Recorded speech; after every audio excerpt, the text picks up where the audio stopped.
Pipila ka mga opisyal sa kabarangayan sa Dakbayan sa Talisay nagpakitabang sa Committee on Education aron maabagan ang panginahanglan sa mga public schools sa pagbalik unya sa adlaw sa ting klase.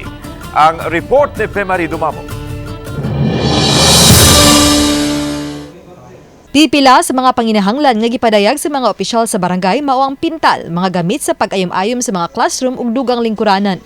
Gipadangat kini sa pipila ka mga opisyal sa barangay sa Committee on Education sa Konseho sa Dakbayan sa Talisay ganihang buntag. Ang concerns is katong assistance panahon sa brigada eskwela, sa elementary o sa high school, which is amo na sang nasulti niya unya katong problema sa katong sa daycare, katong nanginahanglan mi og job order nga mo assist mo tabang sa pag-maintain bitaw og kanang paglimpyo. Hinon mato ni Jovet Mendez, Chief of Staff sa Chairman sa Committee on Education, nga nasugdan na ang paghatod sa mga wooden chair.